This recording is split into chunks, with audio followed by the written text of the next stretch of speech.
Magandang umaga po muli sa ating lahat. At ngayon po ay buksan po natin ang ating pagsamba sa pag-aawit sa Panginoon. Ating pong awiting ang Kamangha-mangha.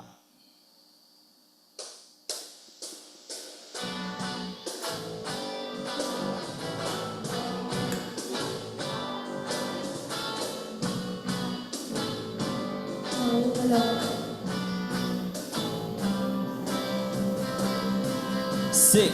Kami ay nagkatipon sa ngalan mo, Panginoon. Ang lahat ay nagdiriwang, ikaw ay kapiling ngayon. Umuulan ng pag-asa, kami ay nagkakaisa.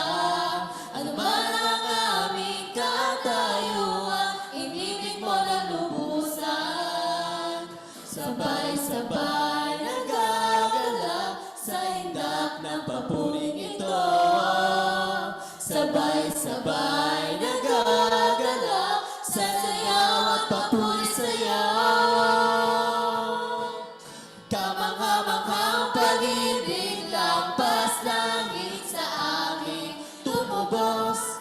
Di karapat-dapat pagpalain, ngunit biyaya mo'y binuhos. Kamangha-manghang pag-ibig, lampas langit, kami minahal mo lubos. Aming itatanghal, pangalan mo, Jesus. Tinanggal na. Tinanggal. Nakadirect. Nakadirect. Nakadirect. Verse. Kami ay nagkatipon sa ngalan mo, Panginoon. Ang lahat ay nagdiriwang, ikaw ay kapiling ngayon. Umuulan ng pag-asa, kami ay nagkakaisa. Ano man ang aming katayuan, inibig mo na lubusan. Sabay-sabay nagagala sa indak ng papuling ito. Sabay-sabay nagagala sa sayaw at papuri sayaw. Kamangha-manghang pag-ibig, lampas langit sa amin tumubos. Di karapat-dapat pagpalain, ngunit biyaya mo'y kinuhos. Kamangha-manghang pag-ibig, lampas langit, kami minahal mong lubos. Aming itatanghal, pangalan mo, Jesus.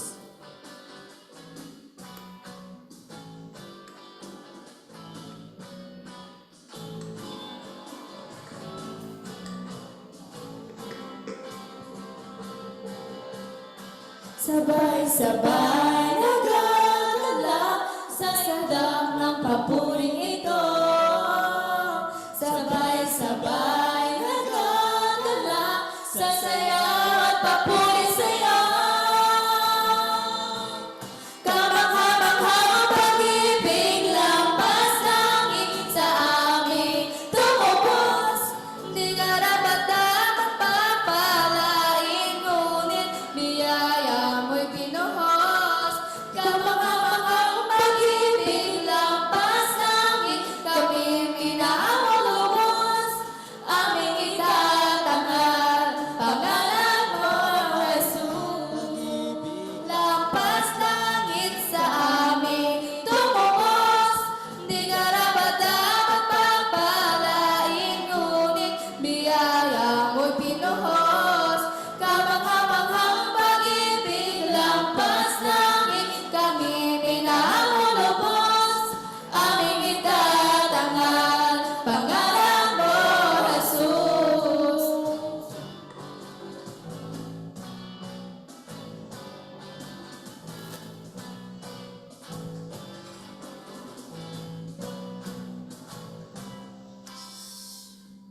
Panginoon, kami nagpapasalamat ngayong araw na ito, Panginoon, sa araw na binigay niyo po sa amin, Lord God.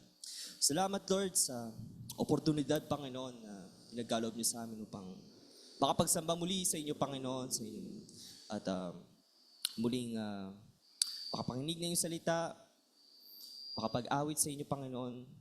At ito rin na, Panginoon, ang aming mga panalangin, Panginoon, na aming dinudulog sa amin ngayon, Panginoon. Lord God, buksan niyo po ang aming puso't isipan, Lord God, sa aming pagsamba, Panginoon, sa inyo. Ito lamang po ang aming pinapanalangin sa pangalan ni Jesus. Amen.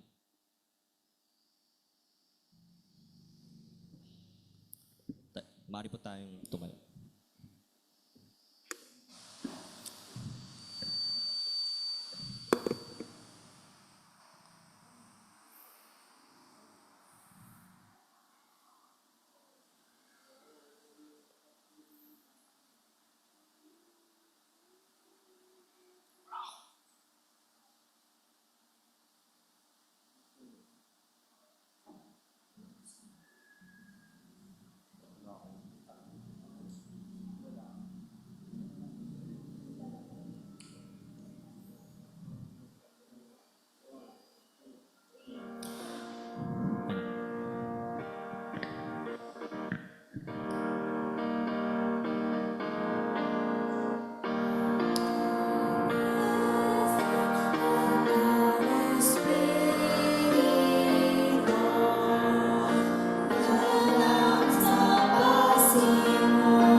Mari na po tayo.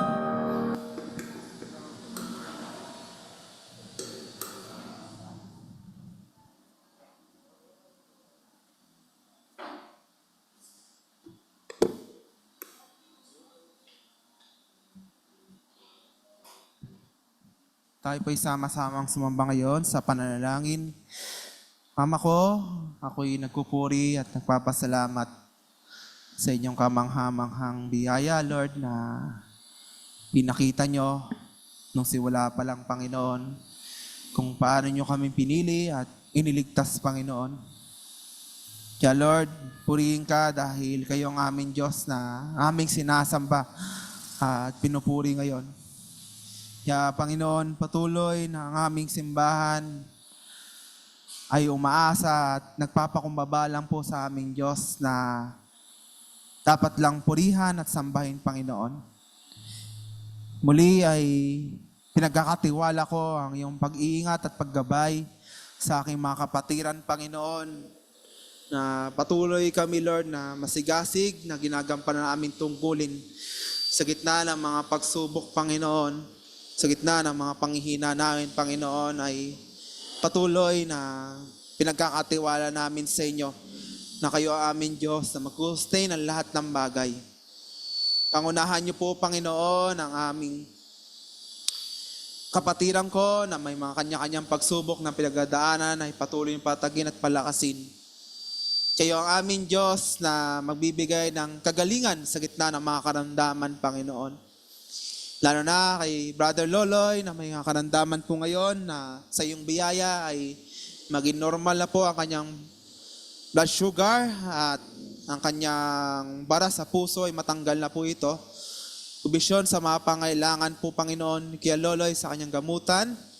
At ganoon din kay Ate Cecil, Panginoon, na kayo rin po aming Diyos na magbibigay ng kalakasan sa kanyang lalapit na operasyon, Panginoon, sa September 2. I pray, Lord, na ihanda niyo po ang kanyang mga pangailangan at paggabay ng karunungan sa doktor na gamitin niyo na hawak ng kanyang case, Panginoon. Pagpalaan niyo po lang karunungan ng lahat, Panginoon, at maging matagumpay ang kanyang operasyon. Maging maayos ang mga nilakan na papeles, Panginoon. At sa iyong biyaya ay tulungan niyo po ang lahat ng mga taong gagamitin niyo, Panginoon, para kay Cecil, Panginoon. We pray din, Panginoon, for your guidance, Lord, sa mga ministry po namin. Na patuloy niyo tulungan kami sa mga pangailangan po namin, lalo na sa aming proyekto, sa aming building project, Lord. Sa iyong biyaya ay matapos na po ang aming mezzanine. na hagdanan nito. At kayo rin po manguna sa problema namin sa Pader, Panginoon, sa pagtulo nito. We pray for your provision, we pray for your guidance sa mga taong ginagamit nyo. Ganon din sa mga yung panguna sa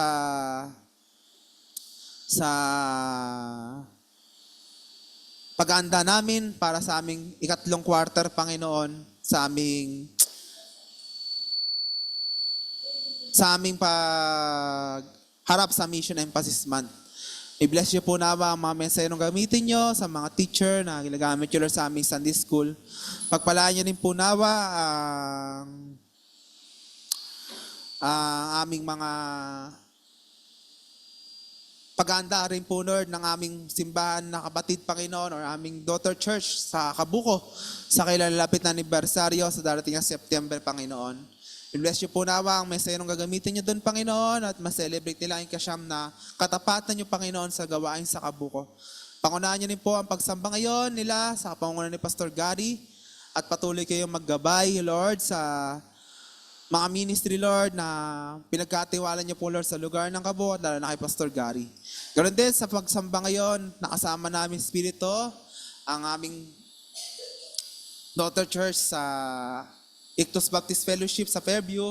Pagpalaan niyo po ang pangunan nila Brother Dan and Sister Jemima. Patuloy kayong manguna sa kailang mga pangailangan, Panginoon, at nawa tulungan niyo rin po sila sa iyong biyaya ay magkaroon na po sila ng pastor na permanente, Panginoon, na gamitin nyo. Pagpalaan nyo rin po nawa ang aming mga gawang ginagamit nyo, Panginoon, at patuloy na masigasig po kami, ginagampanan namin tungkulin sa gitna ng mga pagsubok, sa gitna ng mga bagay na magbibigay ng panghihina sa amin, Panginoon. O Lord, we thank you, Lord, for your faithfulness at pinagkakatiwala ko rin po sa inyo ang bansang Pilipinas sa pangunguna ng aming presidente na si Bongbong Marcos, na pangunahan niya siya at kayo magbigay ng karunungan sa kanya at maging maayos ang pamalakad sa aming bansa, Panginoon, at ang bawat leaders po namin, pangunahan niyo sa tulong niyo, Banal na Espiritu, na magagabay sa kanila sa bawat batas na isulong po nila ay maging ayon sa inyo at hindi kami mabagsak sa malian, Panginoon, o sa immoralidad, Panginoon. Ganoon din, tulungan niyo din po ang aming bansa magbukas ng oportunidad na magbukas ng marami pang opportunity, Lord, to invest to our nation, Panginoon.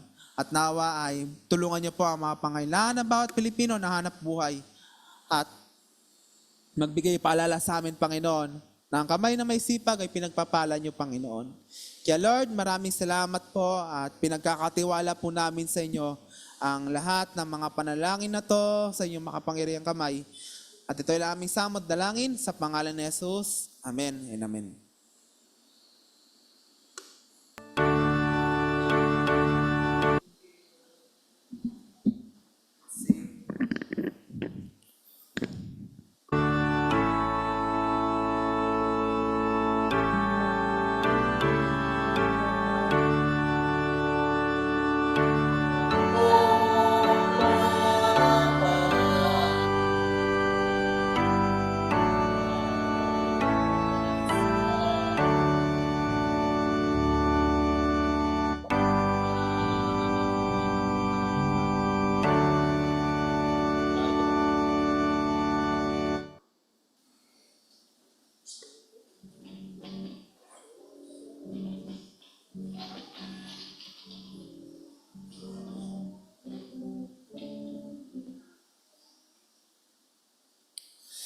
Mapagpalang umaga muli sa ating lahat. At sabay-sabay po tayong umawit para sa ating pinakamamahal na Panginoon. At ngayon po ay, ano ba si Jesus sa buhay natin? No? Ito ay magandang awit na nagsisilbing paalala sa atin kung ano ba si Jesus sa ating buhay. No? At ating pong kantahin ang Jesus sa buhay ko.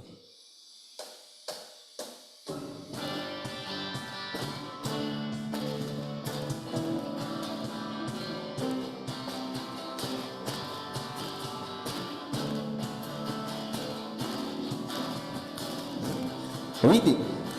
Sa bawat umagang kay ganda, simulang magpuri sa Kanya, itaas ang kamay at umawit na. Sa bawat araw na dumaraan, Panginoon, Ikaw ang dahilan sa lahat ng ligaya at bawat ngiti. Mula sa labi kong nagpupuri, mula sa labi kong nagpupuri. Jesus sa buhay ko. Jesus, sa buhay ko, Ikaw ang nagbigay ng kulang. Wala sa iyo ang may pabantay. Jesus, sa buhay ko, Ikaw umihos at gumabay. Wala sa iyo ang may pabantay. Jesus sa buhay ko. Sa bawat umagang kay ganda, simulang magpuri sa Kanya, itaas ang kamay at umawit na. Sa bawat araw na dumaraan, Panginoon, Ikaw ang dahilan sa lahat ng ligaya at bawat ngiti. Mula sa labi ko nagpupuri. Mula sa labi kong nagpupuri, mula sa labi kong nagpupuri. Jesus, sa buhay ko, Ikaw ang nagbigay ng kulay. Wala sa iyo ang may papantay.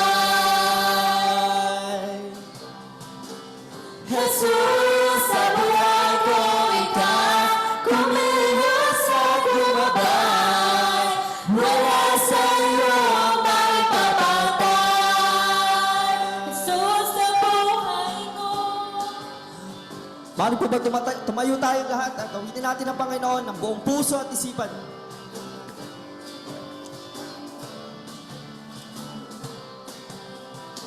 Gawitin natin ang salamat, salamat. Salamat, salamat sa iyong ginawa. Salamat sa iyong ginawa. Salamat o Diyos sa iyong ginawa, Panginoon. Salamat, salamat sa iyong ginawa. Salamat sa iyong ginawa.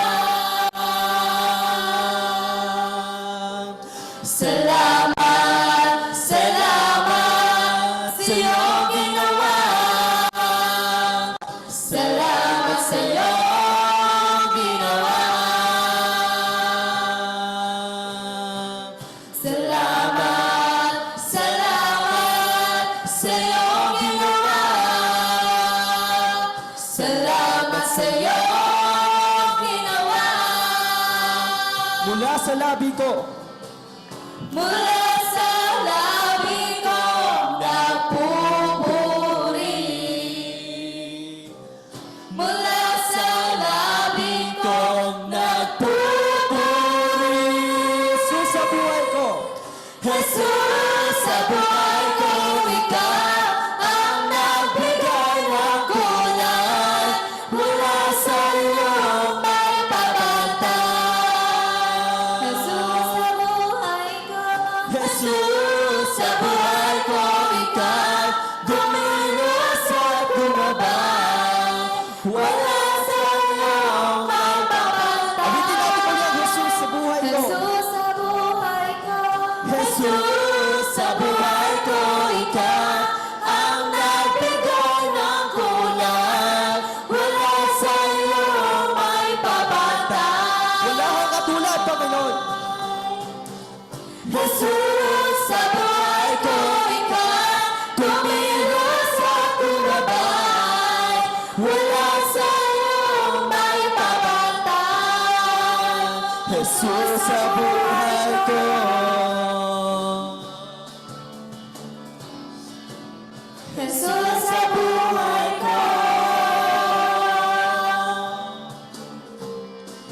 Ikaw lamang, Panginoon. Jesus ka buhay ko. Amen.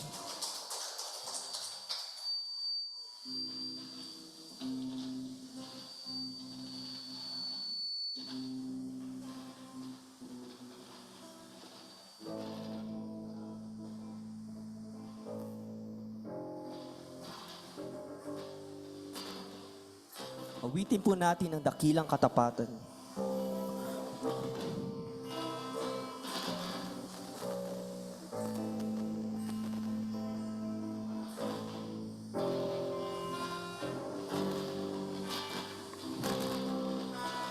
Sing. Sadyang kay buti ng ating Panginoon, magtatapat sa habang panahon. Maging sa kabila ng ating pagkukulang, biyaya niya'y patuloy na laan. Katulad ng pagsinag ng gintong araw, patuloy siyang nagbibigay tanglaw. Kaya sa puso ko damdamin,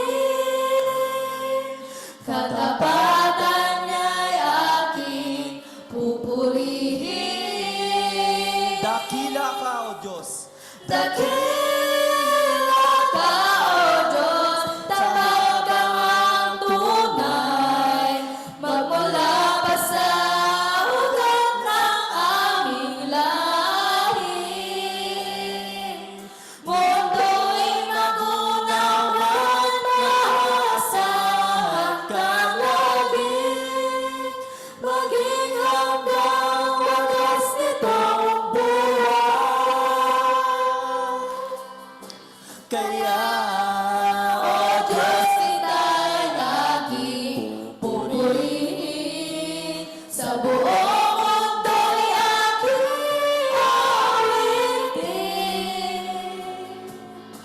Dakila ang iyong katapatan, pag-ibig mo'y walang hanggan.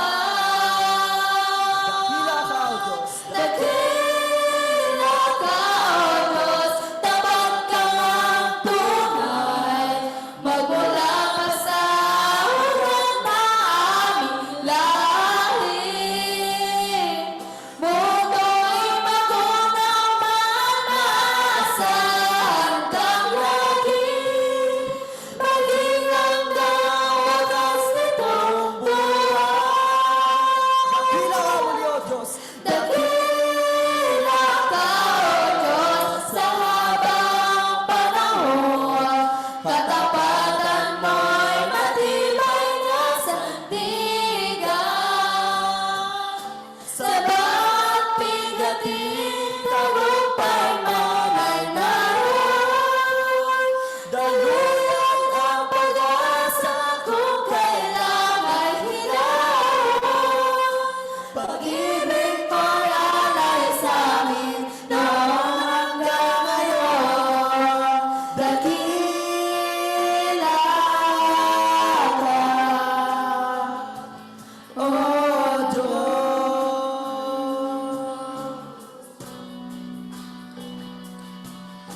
Dakila ka, O Diyos.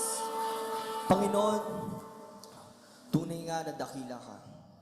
Ikaw lamang ang walang katulad, Panginoon. Wala kang kapantay, Panginoon. Ikaw lamang, Lord God, ang pinakamakapangyarihan, Panginoon, na tanging nagbibigay sa amin, Lord God, ng pag-asa, Panginoon. Ikaw lamang po, Lord God, ang aming niwalwalhati sa umagang ito, Panginoon. Tagapin niyo po nawa ang aming mga handog na awitin pa para sa inyo. Ito lamang po ang aming pinapanalangin sa pangalan ni Jesus. Amen. Manatili po tayo nakatayo.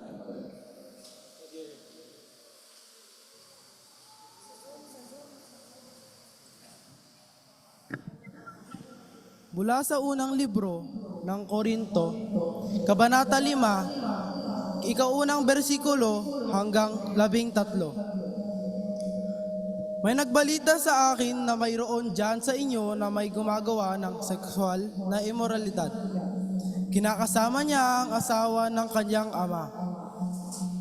Ito'y masahol pa sa ginagawa ng mga taong hindi kumikilala sa Diyos. Dahil maging sila ay hindi gumagawa nito. At sa kabila ng pangyayaring ito, nagawa pa ninyong magyabang. Dapat sana ay nahinagpis kayo at pinalayas na ninyo sa inyong grupo ang gumagawa nito. Kahit na wala ako riyan ng personal, nariyan naman ako sa Espiritu. At sa pangalan ng ating Panginoong Heso Kristo, inatulan ko na ang taong iyon. Kaya sa pagtitipon nyo, isipin nyo na paraang nariyan na rin ako sa Espiritu at sa kapangyarihang ibinigay sa atin ng ating Panginoong Heso Kristo. Ipaubayan nyo kay Satanas ang taong iyon upang mapahamak ang kanyang katawan at maligtas ang kanyang espiritu sa araw ng paghuhukom ng Panginoon. Hindi tama ang pagyayabang ninyo. Hindi nyo ba alam ang kasabihang, ang kunting pampaalsa ay nakakapagpaalsa sa buong masa ng harina? Kaya alisin ninyo ang lumang pampaalsa na walang iba kundi ang kasalanan, upang maging bago at malinis kayo. Sa katunayan, nilinis na kayo dahil inalay si Kristo para sa atin. Tulad siya ng tupang inialay tuwing pista ng paglampas ng anghel. Kaya ipagdiwang natin ang pistang ito hindi sa pamamagitan ng tinapay na may lumang pampaalsa, kundi ng tinapay na walang pampaalsa. Na ang ibig sabihin ay talikuran na natin ang dati nating mga kasalanan at kasamaan at mamuhay na tayo ng malinis at tapat. Sumulat ako sa inyo noon na huwag kayong makikisama sa mga immoral. Hindi ko tinutukoy dito ang mga taong hindi sumasampalataya sa Diyos. Ang mga immoral, sakim, magnanakaw at sumasamba sa Diyos-Diyosan. Dahil kung iiwasan nyo sila, kinakailangan nyo talagang umalis sa mundong ito. Ang tinutukoy ko na huwag nyong pakikisamaan ay ang mga nagsasabing sila ay mga kapatid sa Panginoon pero mga immoral, sakim, sumasamba sa Diyos-Diyosan, mapanlait, lasenggo at magnanakaw. Huwag kayong makisalos sa kanila sa pagkain. Kung sa bagay, ano ba ang karapatan nating husgahan ang mga hindi nalalampalataya? Ang Diyos na ang huhusga sa kanila. Ngunit, tungkulin ninyo na husgahan ang mga kapatid kung tama o mali ang kanilang ginagawa. Dahil sinasabi ng kasulatan, paalisin ninyo sa inyong grupo ang taong masama. Purihin po ang Diyos sa pagbasa ng banal na kasulatan. Mari na po kayong umupo.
Magandang araw po sa ating lahat.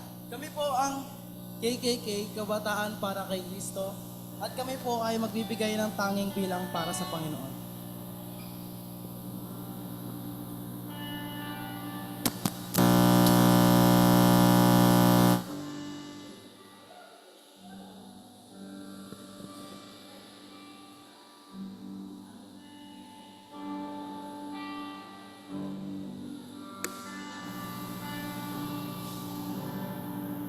Ang iyong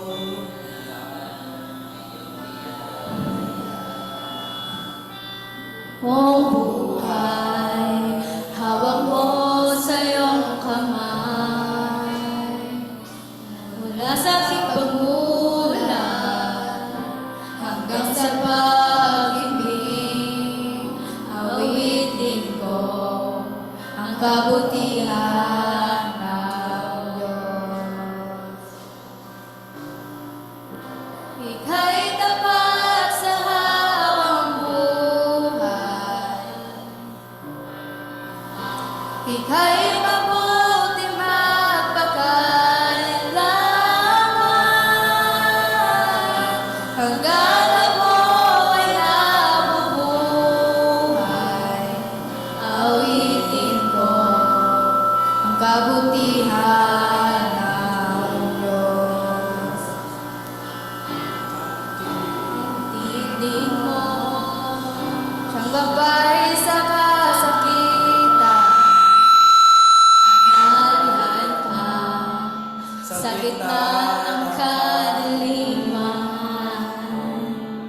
Kaya kaibigan, O Diyos aking Ama, at ako'y buhay sa kabutihan ng Diyos. Ika'y tapat sa habang buhay. Ika'y mabuti magpakailanman. Hanggang ako ay nabubuhay, awitin ko ang kabutihan ng Diyos. Kailanman di magbabago ang kabutihan mo. Kailanman di magbabago ang kabutihan mo.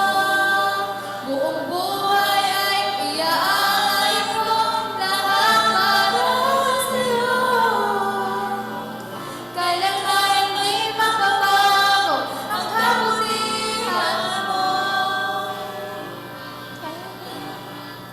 Kailanman hindi magbabago ang kabutihan mo.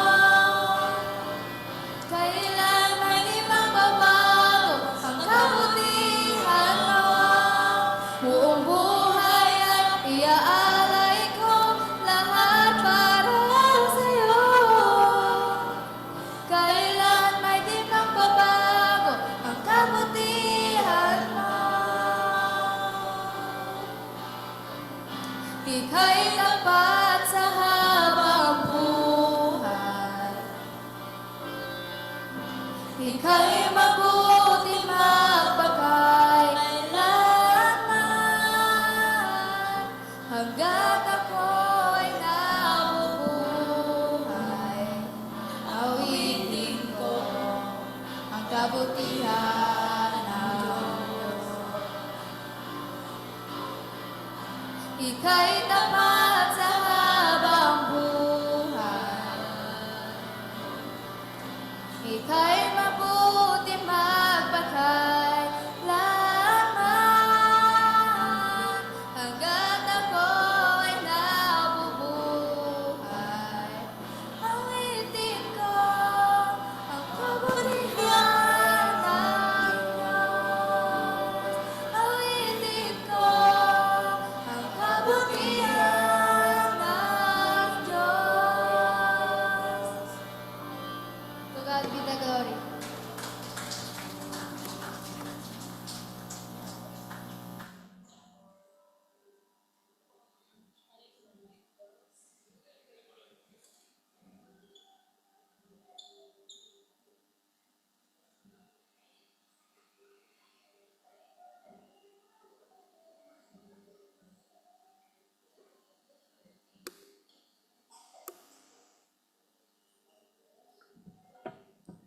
And this time ho, ay pagkakataon natin muli na handa ating sarili sa pakikinig sa banal na salita ng Diyos. Gamit po ang ating mensahero po sa oras ito na si Pastor Jonathan Middle.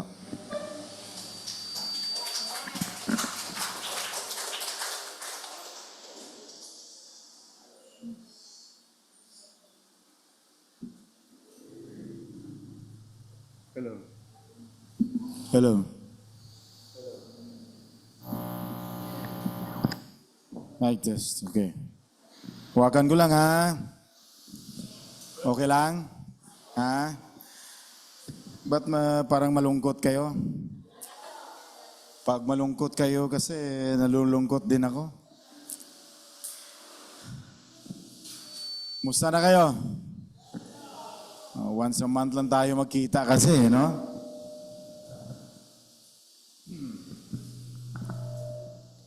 Pasensya na kayo, medyo inuubo ako, no? May konting ubo pa. At kakatapos ko lang din preach, no? Wali doon sa amin dahil may 2 services kami every Sunday. Ang early para yon sa mga employees, no? Mga drivers, mga konduktor, pamilya nila. So, 6 o'clock, start na kami dyan. Pero minsan, 6:30 na rin. Kaya, before ako umalis, ang kakatapos ko lang talaga wali. At actually, related din sila no? Nagulat sila sa aking preaching kanina. Mostly kasi mga unbeliever pa yan yung mga drivers, mga konduktor. Although matagal na, pabalik-balik, pero tigas talaga, no? Matigas talaga ang puso. So only the power of God talaga na makapalambot sa kanilang mga puso. So nagnanakaw pa rin, alam mo naman mga konduktor, no? Nagnanakaw pa rin, mahuli, paalisin, yung iba magle-labor na naman, yung mga ganon. So napakahirap po sa operator, may-ari ng mga buses dyan. But halos pinipilit lang namin sila na magsimba. Dahil ayaw talaga no? Ayaw talaga magsimba. Yun talaga, yun ang preaching ko sa inyo lagi. No? By nature, makasalanan talaga tayo. No? Only by the grace of God, lalambot ang ating mga puso. Kagaya din sa inyo, di ba? Pareho malang tayo tao, kung wala ang biyaya ng Diyos, matigas din yung puso ninyo. Amen ba ba? Ha? Kahit nga ngayon no? Minsan matigas pa rin ang puso. Ilang years na tayo nakikinig ng salita ng Diyos, no? Pero matigas pa rin ang ating mga puso. Pero ang Diyos may awa. So sige lang, kami mga pastor, sige lang, preach. Wali. Yun man ang utos sa amin. Di ba? Hindi man kami inutusan ng Diyos na mag-preach sa mga banal, no? Or mga magaganda ng buhay. Utos sa amin is para sa lahat. Okay? Makikinig man kayo o hindi, hindi na namin problema. Alright? And pagdating sa hatol, later on, bawat isa sa atin magharap sa Panginoon. Di ba? So nagulat sila sa aking topic kanina, the wrath of God. No? Medyo hard preaching din kanina ang umaga, no? Ang galit ng Diyos. At related talaga sa binigay ni Pastor Pugay or Lodyard, ang topic natin ngayon is satanic influences inside the church. And focus siya sa sexual immorality. No? Ano yung sexual immorality? Na nagtatalik kayo na hindi ni mo asawa. No? Sa amin sa Bisaya o Ilonggo, kung lalaki, bana. Na? Ang babae lang ang tawag yun sa amin, asawa. Sa Tagalog kasi, pag magsabi ka asawa, pati ng lalaki. Di ba, Brother Ira? Tama ba yun sa Tagalog? Pati ang laki, asawa rin. So kaya mag-preach kami, asawang lalaki, asawang babae. Okay, so pag gawin mo yan, hindi na po yan kalooban ng Diyos. No? So hindi pa kayo kasal, for example, pag nagtatalik na kayo, hindi na po yan pwede. Kaya yung sexual relationship na yan is para lang talaga mag-asawa. Ano pa? Lalaki sa lalaki. No? So yun ang preaching ko kaninang umaga. No? Kasi Romans chapter 1 kasi. No? The wrath of God. So ano mga kasalanan nga kasuklam-suklam sa harap ng Diyos? So minimension yan ni Apostol Pablo lahat. Okay? So dito naman tayo sa Corinto, Corinthians. Kaninang umaga, Romans yun. But the same person na nagsulat, si Apostol Pablo. Di ba? So ano pang sexual immorality? Babae sa babae. No? Nagsama kayo. Yan. Immoral yan. Grabe ka suklam-suklam yan. Ano pa? Kamag-anak mo. No? Sinasama mo. Dito, aminin na Apostol Pablo, can you imagine, ang sinasama niya, asawa sa kanyang tatay. No? Mention niya po si Pablo, andyan, diba? Hindi na natin pagbasahin. Liwat, sino yung nagbasa kanina? Ayang people, anong pangalan niya? Angel? Akala ko Angel, babae. No? AJ. Ano meaning ng AJ? Angelo Jan. Gandang pangalan, no? Mahaba kasi ang Angelo Jan, AJ na lang. Okay? So, paganda ang pangalan. So siya nagbasa, kaso lang hindi malinaw masyado. Kasi nag-echo yung message. Pero basahin nyo dyan, napaganda ni Apostol Pablo, yung problema ng Corinto. Alright? So hindi na natin pagbabasahin yan. Pray muna tayo. Panginoon, salamat po sa nitong umaga na sa amin ang pribilehyo ng makapagkinig at makapag-meditate sa inyong mga salita. Bigyan mo ako, Panginoon, ng kalakasan at kapangyarihan sa pamamagitan ng banal na Espiritu. Na hindi ako ang makikita, Panginoon, kundi ang iyong salita. Ikaw mismo, Panginoon. At buksan mo ang aming mga puso't damdamin sa pag-intindiwa ng inyong salita at maisabuhay namin, Panginoon. Masakit man ang inyong salita, pero kailangan naming tanggapin. Matatamaan man kami, mabasalamat kami, Panginoon, dahil nga para yan sa kabutihan namin. Tawarin mo kami sa aming kasalanan. In Jesus' name, amen. Satanic influences inside the church. Ang tanong, pwede pa pala maka-influensya ang diablo, ang kaaway ng Panginoon sa loob ng iglesia? Ay, oo naman. Yes na yes. The best example, Corinthian Church. No? Ang background ng Corinto is napaka-interesting. Na-start ito ni Apostol Pablo during his second missionary journey. Kasi maraming missionary journey si Apostol Pablo. Ikot siya ng ikot hanggang namatay siya. Now, we don't know ang cause sa kamatayan niya, pero wala mang Bible scholar nagsabi na pinatay siya or binitay or ang common kasi nga kamatayan dati, yan, ipako ka rin sa cross, baliktad, ipakain sa leon, or sunugin buhay. Yan ang uso dati. Kaya napakahirap ang first century Christians. Napakahirap. Blessed tayo ngayon dahil ang Pilipinas very free. No? May freedom tayo sa pagsamba, dala ng Bible. Dati hindi pwede. Huliin ka, ikulong ka, pakain ka sa leon, or sunugin ka buhay. Yan, napakasakit yan. Or ibitay ka. No? Kasi criminal talaga ang magiging Kristiyano. Grabing persecution. Kaya namumuhay mga Kristiyano sa first, second century na mga Christians, namumuhay sila sa persecution, no? Pag-usig.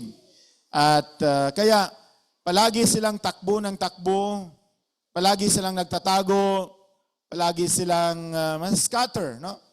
At inaalaw ng Diyos yan para mag-scatter ang salita ng Diyos para dadami sila. Because without a persecution, mag-easy life lang sila, hindi dumadami ang churches. Kaya din ngayon, di ba, sa Pilipinas, pag dumami ng simbahang membro, tapos easy gulaki na lang, hindi nag-evangelize, anong ginagawa ng Diyos? Guluhin niyang simbahan, i-divide niya, para dumami kayo. Tingnan yung fundamental, dumami by division. Di ba? Kayo, ilang bisis na kayo nag-divide? Ilan na membro dito umalis? Marami na, no? Di ba? Ganun din ang problema doon sa church si Pastor Rodriguez eh. Doon ako nag-preach last Sunday. 20 ilang years na kayo? Ilang years?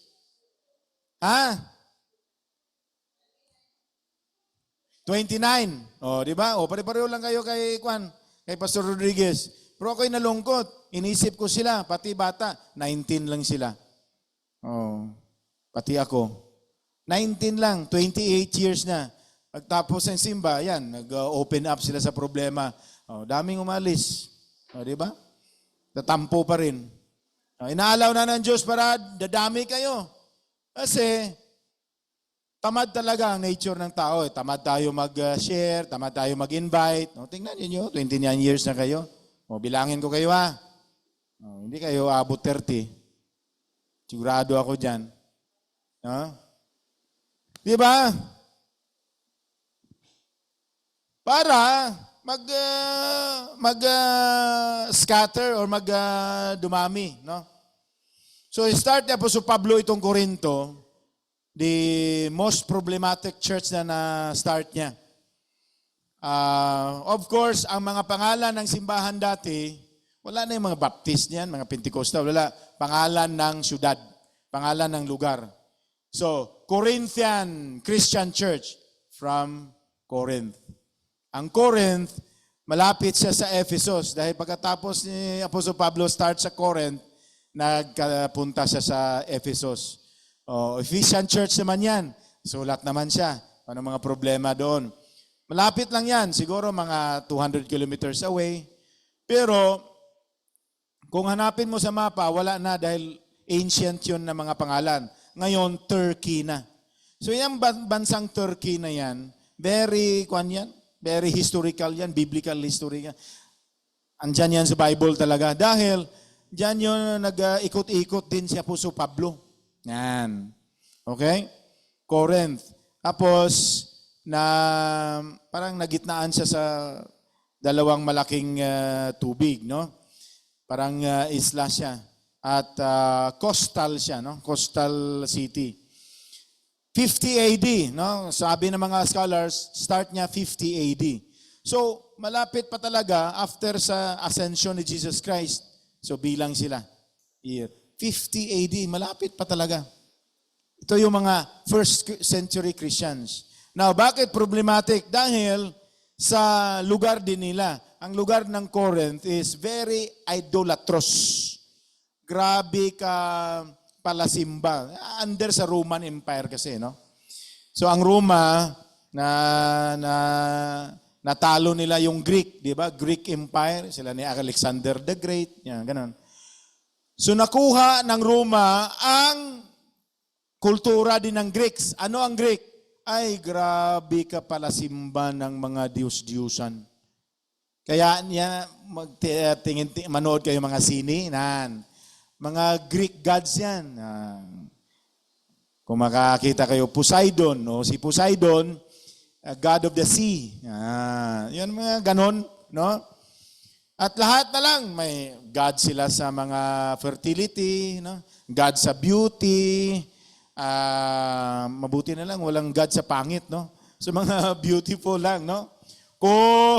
Sorry. So pati yung mga, hindi kayo magtataka, pati ang pangalan ng mga planeta, doon yan kinuha nila sa mga, sa Greek gods, no? Sila ni Mercury, di ba? So hindi kayo magtataka, until now sa Pilipinas, nadala. Bakit? Doon galing centuries and thousands of years dala yan. mga Spanish, galing sa Spain, di ba? Mga 1600, di ba? Dumating na sila sa Pilipinas. Catholicism. Kaya medyo, hindi man tayo naniwala ng Dimalas, no? Or Diboinas. Pero Dimalas talaga yung Pilipinas, ang nauna, Spanish, no? Si Magellan, yan, dinalan niya ang reliyon niya. Anong reliyon? Catholicism. Dala-dala ng... kaya tingnan mong Cebu. Number 1 sa Santo Niño. Bakit? Diyan naglanding si Magellan. Di ba? Ilang years dito sa Pilipinas si Magellan? Or ang Spanish? 333 years. Can you imagine that? Kaya mahirapan ka talaga kukuha ng mga mentality nila na magsamba ng Diyos-Diyusan. Hirap yan. Bakit? 333 years. Ang unang university na pinatayo nila, yan ang Santo Tomas. The oldest university. Spanish yan.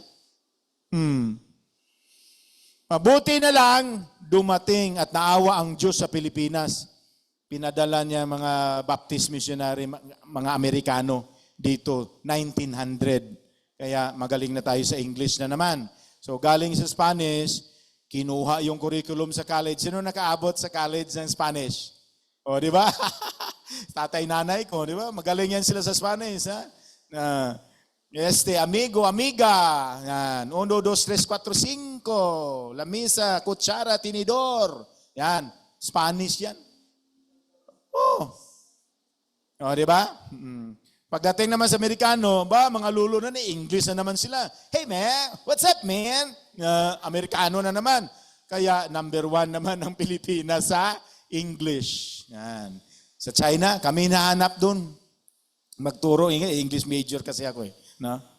Ngayon, pasalamat na dumating ang mga kano. Kaya kung hindi, Katoliko pa hanggang tayo. Ngayon, tingnan mo naman, 100 years na. Ang Bible school ko, Dawn Baptist Seminary, nag-celebrate 2 years ago, 100 years. Pero ilan pa rin lang ang Baptist? Wala, konti. Yung taga doon lang talaga, graduate. Although dumami man siya, pero mabagal. Bakit? Mali din ang strategy. Kung ang strategy natin pareho sa CCF, siguro malaki na tayo. Kaso lang, wala Hindi man nandi-disciple. Tingnan mo yung CCF. Bakit ang bilis, ang yayaman nila? Discipleship Di ba? Pero, grabe ka problematic. Balik tayo sa Corinto, no? Baka itong first, ano pangalan nyo? First Fundamental Baptist Church? Ano pangalan nyo? First Baptist Church sa Dasma? Ano yung kay Pastor Rodriguez? First Baptist Church din. Second na kayo. So sinong original? Kasi Dasma pa rin Dasma kayo, di ba? Dasma din sila. Di ba? Doon lang sa Bautista, siguro kay Bautista sila no? Kayo, Bautisto. Hindi. Baka itong simbahan na ito, by the way, ang building, hindi simbahan na. Kayo kayo ang simbahan, ating katawan. Ikaw ang simbahan, hindi pong building. Iwanan ninyo to. Okay? Pero ikaw nagpapatuloy. Baka pariyo kayo sa Corinth, baka Corinthian church to. So grabe mga problema. Bakit? Dahil nagmix ang mga Hudiyo Christian, Jewish Christians at mga Gentile Christians. Nagmix. Naghalo-halo na sila. Pag-preach si Apostol Pablo, may tumanggap na mga Hudiyo, pure talaga Jews. May tumanggap din ng mga Gentiles. Kaya grabe ka problematic ang simbahan. So anong resulta? Siyempre, mag-away-away sila, mag-divide sila. Kung basahin mong buong Korinto, ang una problema, division talaga. Ay, grabe, division. Away-away sila. Kay Apostol Pablo kami. Kay Pedro kami. Sino pa yung mga pastor na kilala nila? So, pinagalitan sila ni Apostol Pablo. Yan, babasahin ninyo. Oh. Okay? 10:30 na pala, no? Tanghali naman tayo kasi nag-start eh. So, alas 11 siguro tapos na tayo. Okay. So, ano mga problema sa Corinthian Church? Bakit may satanic influences na pumasok? Dahil nga,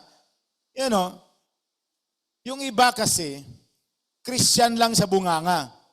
Hindi talaga totoo.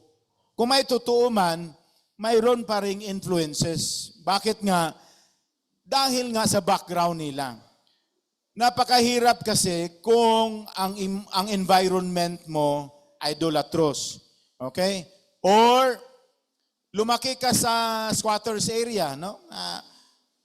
Araw-araw nagmumura, no? Maaga pa lang, no? Ang kanilang almusal mura, di ba? Away, di ba?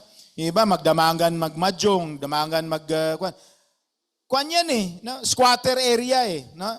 So I'm sure may isa, dalawa dito na lumaki diyan. Napakahirap magkristyano ka, napakahirap. Pati ang ugali mo, madala mo talaga. Di ba? Mahirap i-change. Yan ang power ng kasalanan. Mahirap talaga. So, ano mga problema na encounter ni Apostol Pablo sa Corinthian Church? Okay, so mag-isip-isip kayo ha, baka Corinthian Church din kayo. Division. Number 2, sexual immorality. Yan, i-focus natin ngayon. Lawsuits against brothers. No? Nagkasuhay sila. Kasuhan. Grabe, no? Kapatid mo, hindi yan kapatid sa laman, kundi kapatid ba sa pananampalataya. Kinasuhan niya. Sabi ni Apostol Pablo, mali po yan. Tapos ang judge nyo, unbeliever? No. Ano kayo? Hindi, wala kayong mga hiya na talaga? Mahiya-hiya man kayo.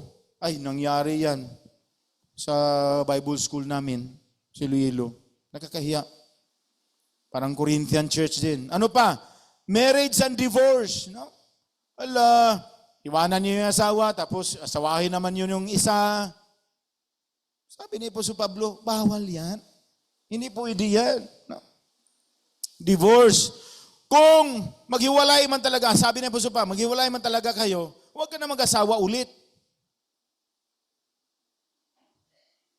Kaya kamatayan yan eh. Ang maka-release lang sa'yo, yung bandage sa marriage is death. Ako, pwede na talaga ako mag-asawa ulit dahil nga, namatay misis eh. So wala na akong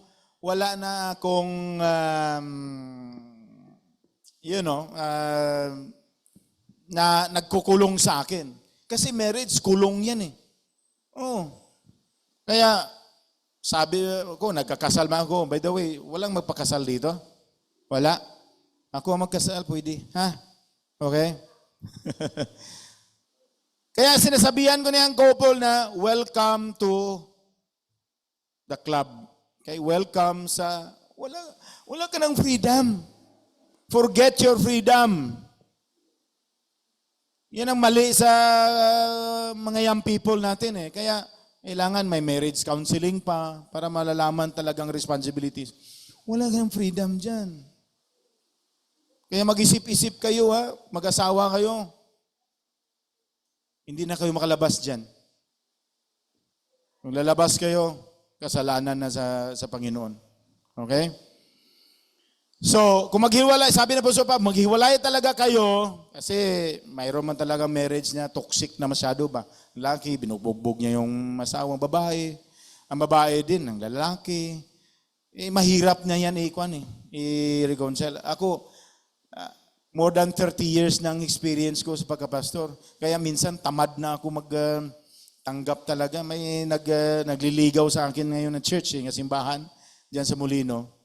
Although baptism ang background nila, pero iba na yung pangalan nila. Yan, nililigawan nila. Kaya every month, busy talaga ako. Every Sunday may schedule ako. Kasi sabi naman sila sa akin, Pastor, pwede 2 Sundays ka sa amin. Nagtampo na nga ang church ko nga, yun na i-assist ko eh. Bakit daw palagi na akong wala? Di ba? So, nire-reject ko na lang ang mga invitation sa ibang churches. Marami talaga, no? Marami mga simbahan. So, sa tagal kong pagpapastor, number one talaga ang problema na encounter ko, yan, marriage talaga. Mga membro.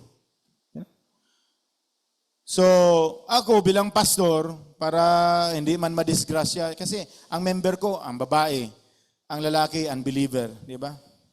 Minsan hindi na ako makabisita dahil nagsiselos yung lalaki. Di ba? Kahit may asawa ako, nakita niya siguro na mas pangit ako sa kanya eh. No? Kaya nagsiselos naman. Ay, naku. Di ba? Unbeliever kasi, kaya kayo mga young people na babae, huwag kayong mag-asawang unbeliever. Mahirapan kayo talaga dyan. Ganon din sa mga lalaki ng mga young people. Huwag kayong mag-asawa ng unbeliever. Mahirapan kayo dyan. Magsasabi, kasi pastor, mahal ko talaga siya Madadala ko lang siya Mga kapatid, dalawa lang mangyayari dyan. Madala mo siya or ikaw ang madala. Mahirap sa babae. Bakit? Kung hindi mo sundin yung asawa mo, twice ka mag-disobey sa Panginoon. Kasi ang sabi ng Panginoon, ladies, mga babae, pasakop kayo sa inyong mga asawang lalaki. Oh. So kung mag-disobey ka, pag sabi ng lalaki mong unbeliever, hindi ka pwede magsimba ngayon. Bawal ka magsimba. Hindi, sundin mo. Unbeliever ang ano. Nagsabi gano'n ang ayaw niya talagang sumunod. Pag ayaw mo sumunod, disobey ko naman ng Panginoon. Mag-away ka sa asawa mo. Di ba? Kalaunan, maghiwalay pa rin. So may member ako na babae, binubugbog siya ng asawa niya laki. Anong ipayo ko? Sige, tiisin mo lang yung asawa mo. Doon na namatay yan, kundi ako pa masisi. So anong sabi ko? You pack up your things, you go home. Uwi ka muna sa bahay ninyo. Okay? Kung hindi magsisi at mag-change ang asawang lalaki mo yan, huwag kang babalik dyan, ha? Paiwalay ko sila dahil delikado eh. Araw-araw, bubugin na lang siya naawa ko sa member ko. Di ba? Last month, kanan na mata ang umitim. Pagka next month, kaliwa naman ang mata ang umitim. Ano yan? Wawa naman. So, iyon ang problema sa Corinthian Church, marriage and divorce. Ano pa? Idolatry. Grabe talaga ang idolatry nila. Magsimba sila. Paglabas nila, mag-over din sila ng pagkain para sa mga idols nila. Nga sino yung mga pangalan ng idols? Ang dami kasi. Di ba? Can you imagine sa Corinth nga lugar na yan, mayroong mga prostitute, temple prostitute. Ang templo nila, kasi ang goddess nila kasi, is a god of fertility. Di ba? Na kung simbahin mo sila, si Artemis, no? Mabubuntis ang babae. So, can you imagine, doon pa sila pumunta sa templo para at doon magsisex? Can you imagine that? Grabe ka evil na talagang lugar. So, nadala sa mga Kristiyano. Kaya, nagiging sexual immoral din sila. Hindi nila maiwan-iwanan eh. Di ba? Pero ang isang problema nila, idolatry talaga. Pagsimba ng Diyos-Diyos. Anong ginagawa nila? Nagluluto pa rin sila para sa kanilang mga patron, sa ikalang mga Diyos-Diyosan. Ganun talaga ang Pilipinas. May iba ba sa Pilipinas? Wala. Kailan ang pista dito? Sa Dasmariñas. Kailan? Bukas!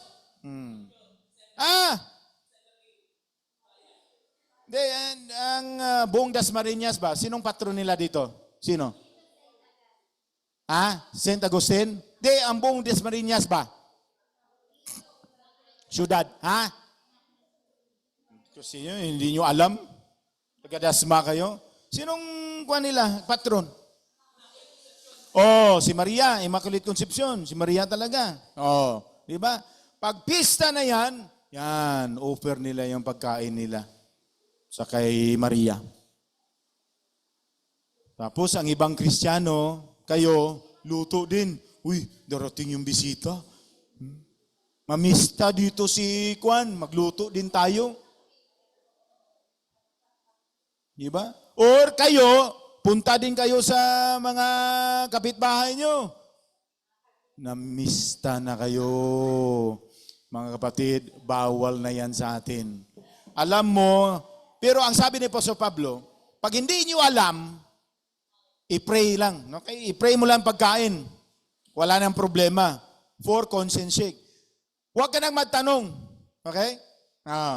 Pero kung alam mo nga pista niyang lugar, at alam mo, yung pagkain nila, i-offer nila sa idols, huwag kang kumain. So sa atin, Allah, o di ba? Tawa kayo, no? Relate match, no? Di ba? Sige tayo simba dito sa Panginoon, tapos kumakain kayo sa mga pagkain na offer sa idols. Pariyo lang yan na sinusuportaran ninyo ang idolatry. Ang problema pa dito, huwag kayong magalit ha. Huwag kayong magalit ha. Sa mga bahay ninyo, hanggang ngayon, may mga statua pa dyan. Hindi ninyo tinapon. Uy, huwag niyong itapon. Gabaan tayo. O, di ba? Anong gabaan kahoy lang yan? Siminto lang yan, no? Tapos may mga news pa sa 24 Horas na sumasayaw daw si Santo Niño. Hindi magsayaw kay ganun sa kamay ng tao. Sumasayaw daw. Buang talaga yung Pilipino. Grabe ka man luluko. Ay, Diyos ko.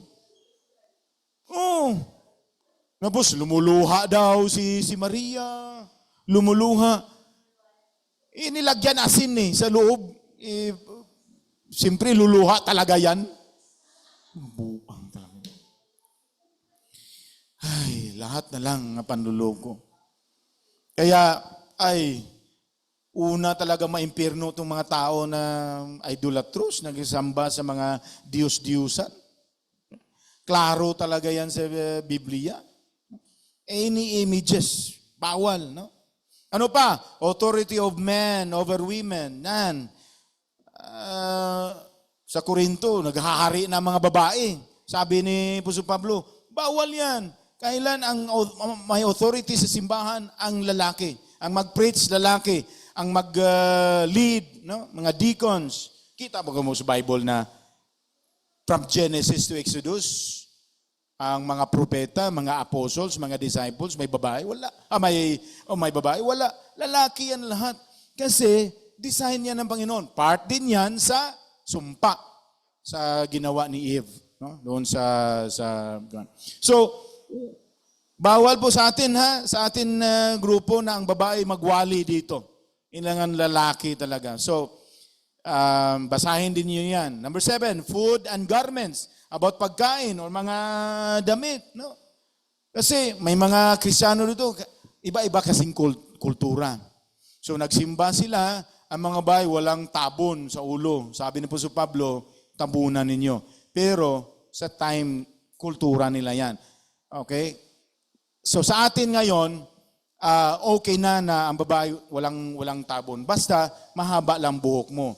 Pag may babae, membro natin na parang lalaki na ang gupit, problema din yan. Okay? So, lahat ng mga rules ni Apostol Pablo, ano pa? Lord's Supper. Naku! Binastos nila yung ng Lord's Supper ng Panginoon. Maliit lang, tinapay. Ang kanila, kainan sila. Sabi mo, wala ba kayong bahay na doon lang kayo kakain? Kunti lang yan. Tapos, juice dyan, no? Or wine. Ay, ginawa nila, naglasingan talaga sila. Anong klaseng simbahan, no? Kasi hindi pa nag-grow. Ano pa? Tongues. Speaking tongues sila. Sabi ni Apostol Pablo, kung may mag-tongues man talaga, kailangan may mag-interpret. Kasi sabi ni Apostol Pablo, God is the God of order. Kailangan pagsimba, may order. So kung wala mag-interpret dyan, tigil kayo. Tumigil kayo mag-speaking in tongues. O, kaya hindi kayo nag-speaking in tongues. Bakit? Wala mang nag-interpret eh. O, so kung mag-English ako dito, okay lang dahil makaintindi ko English. Pero kung mag-Chinese na ako dito, kailangan may mag-interpret. Okay? Kasi ang meaning ng tongues is sounds talaga. Language talaga. So mali po yung mga Pentecostal. No? Bigla na lang. Tapos walang nag-interpret. Mali po yun. Okay? Sabi ni po sa Pablo, okay, walang problema. May tongues magin, may dialect man talaga eh. Iba-iba eh. Pero kailangan may mag-interpret. Okay? Because God is the God of order. Ano pa? Spiritual gifts. Inabuso nilang spiritual gifts. Okay? So, focus tayo sa sexual immorality. So, anong sabi ni Apostol Pablo dyan? Ang ating text is 1 Corinthians chapter 5, 1-13. So, hindi na natin pagbasahin dyan. So, ang nakafocus dyan ni Apostol Pablo is yung lalaki na sinasama niya or sinisex talaga. Hindi lang sama. Sex niya ang asawa ng kanyang tatay. Grabe, no? So siguro, hindi niya real na mother talaga. Siguro stepmother. Okay? Eh, how much more kung real nga mother mo? Okay?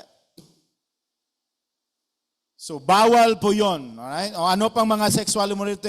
Yung iba, nagsisex talaga sa mga hayop. No? So, tawag natin yan, bestiality. Grabe ka dumal-dumal yan. Hayop. May nakita ko sa Facebook, ang inasawa niya, ang termos niya. Termos kape, yung kape. Oh, pinakasalan niyang termos niya. Grabe no, Facebook. Buang na talagang tao, no? May nakita ko man sa Facebook, buaya ang pinakasalan niya. Wala na talaga. Bestiality, no? Incest is, kamag-anak mo ang inasawa mo. May nakita mo ko sa Facebook last month lang, iyak ang lalaki. Bakit? Ang pinakasal sa kultura nila, Muslim siguro, ang kultura nila, ang parents ang magpili, ang mag-decide.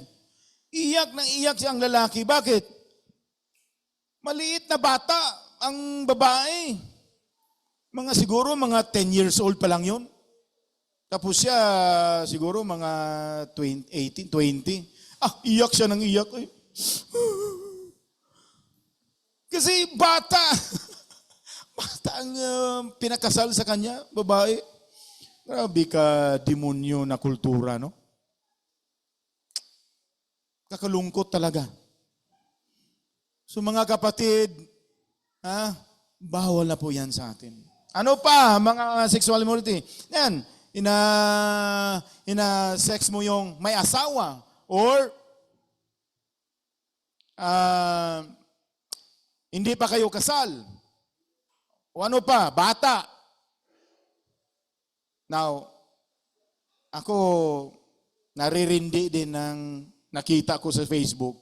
Ang lalaki, bata pa talaga. Ang babae, sobrang tanda na. So ang first comment ko, yak. Yeah. Pero parang silent man ang Bible, no, sa age. So sa atin na lang na pangit talaga na sobra mang bata ang asawa mo or sobra ding tanda, di ba? But anyway, punta na tayo sa solution of this problem dahil wala na tayong oras, no? So sana this church is not a Corinthian church. Now, I've been here for how many months na na-preach ako dito? Pila na kabuwan? Ilang buwan na? Tagal na, no?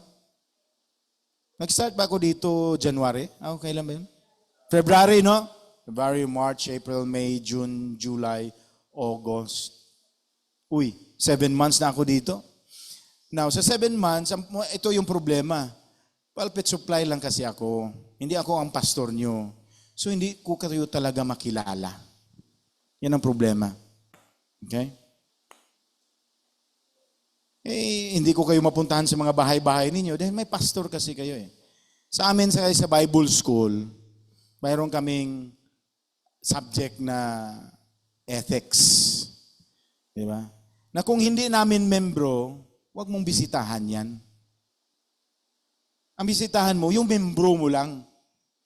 Kung membro na siya sa kabilang simbahan, kahit pa kaibigan mo yung pastor, huwag mong bisitahan.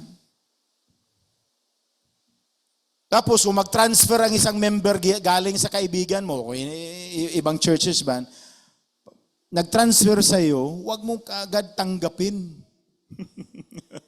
Okay? Ethics ba? Di ba?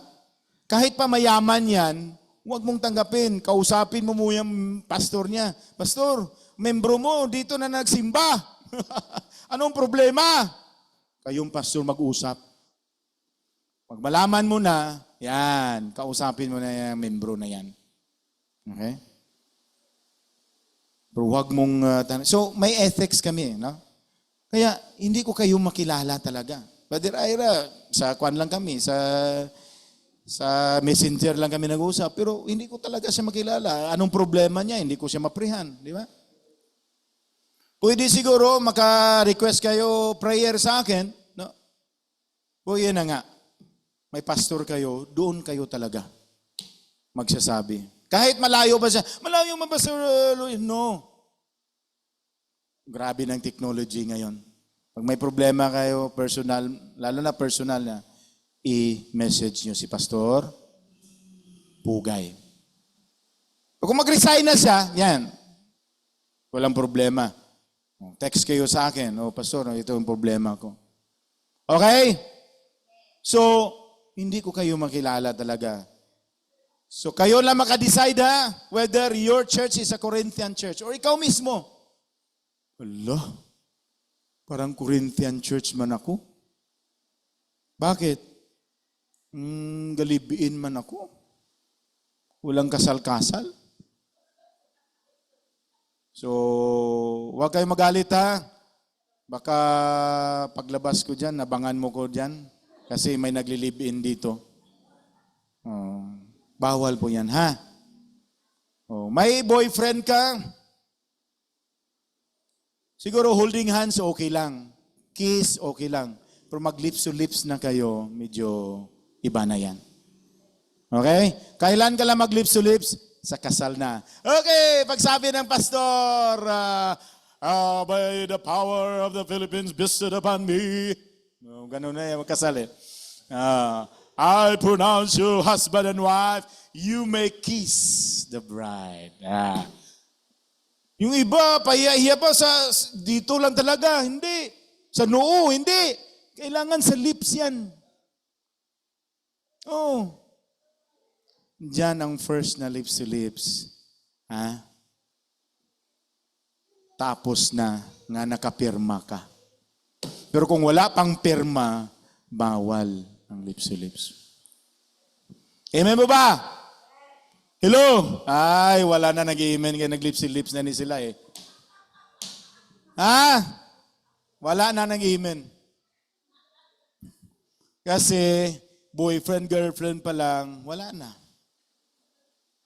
Mga kapatid, kahit hindi kayo nag-sex pero nagromansahan na kayo, wala na. Mali na po yan. Okay lang, tumabi, upo, nag-holding hands sa public, walang problema yan. Okay? Nag-kiss ka sa goodbye. Pero, lips to lips na kayo, nagromansa, kahit walang sex, pero nahipo mo na yung mga private parts na, wala na. Okay? O nakahiga kayo, natabi kayo, kahit pa walang sex, bawal po yan. Basta, hindi mo yan asawa. Basta, hindi kayo kasal. Galit kayo sa akin? Bahala kayo. Magalit kayo sa akin. Na ako magsabi, si pastor, yun man ang ginagawa. Huwag mong sundin ng pastor. Hindi po standard natin ng pastor dito. Amen mo ba? Hindi po, pastor. Biblia. Salita ng Diyos. Yes, makinig yung pastor, pero kung nakita mo, then, wag mong sundin siya. Biblia. Kasi may mga pastor din nga nagkasala. May nalaman nga ako na dami na niyang anak, pero nakaanak pa siya sa ibang babae. Di ba? Yes, pwede siguro siya mapatawad, pero sa akin lang, he has to stop preaching.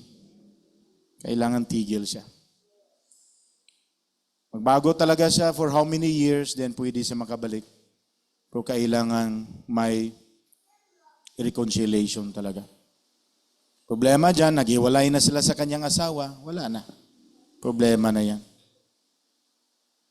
Again, pwede talaga ako magjowa ngayon or mag-girlfriend. Bakit? Patay na asawa ko, walang problema. Pero kailangan pakasalan ko siya muna at magsama kami. Okay? Amen po ba? Ako, tawa na sila. Oh.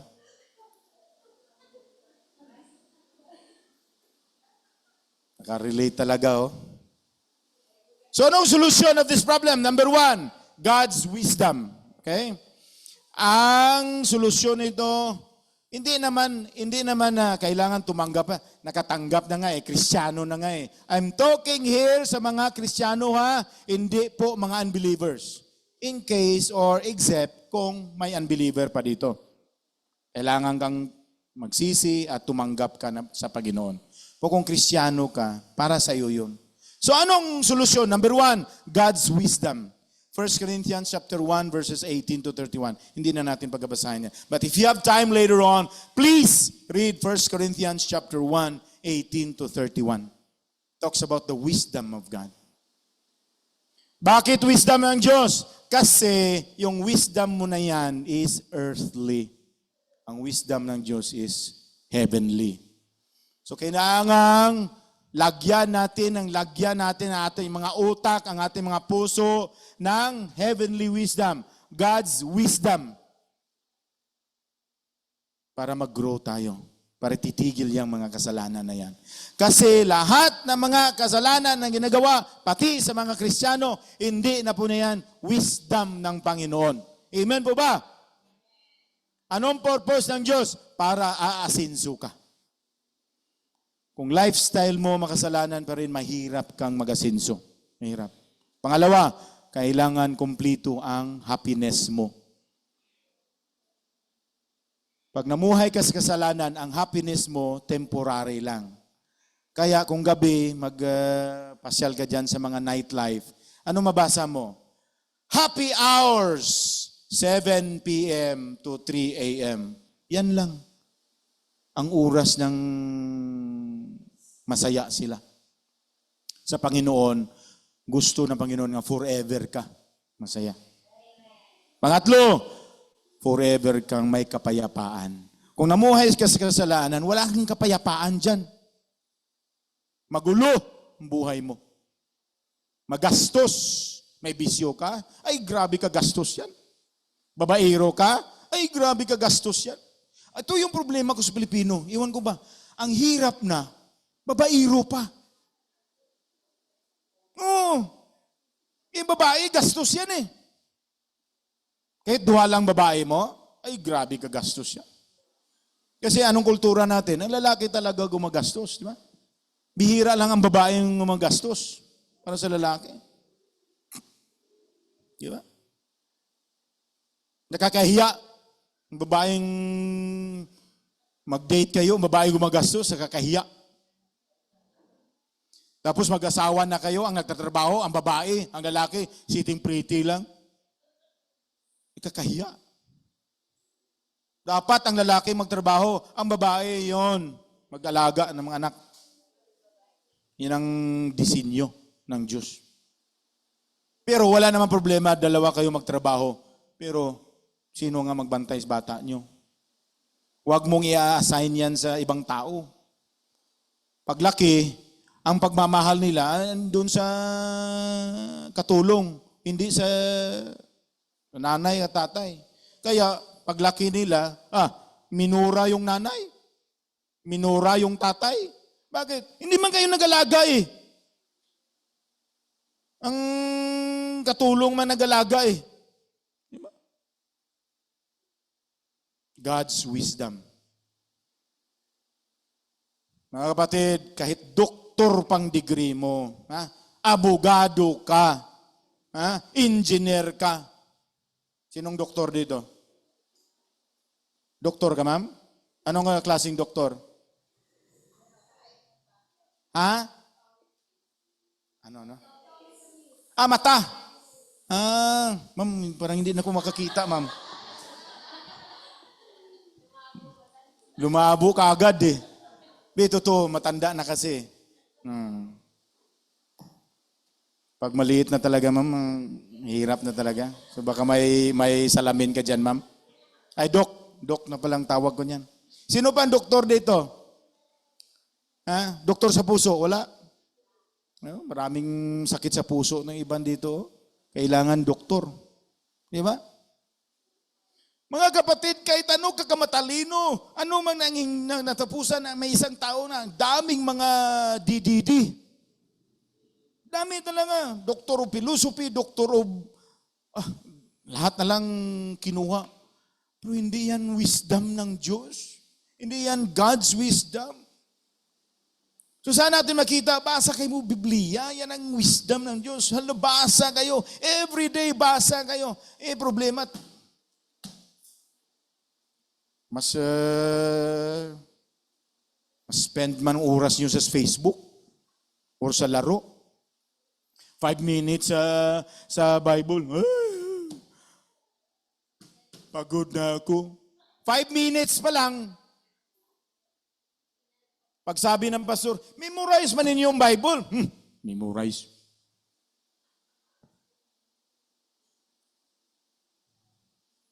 Pero pag dating sa Facebook, hala, tag 3 hours na nga Facebook. Hala, 3 hours na nga laro.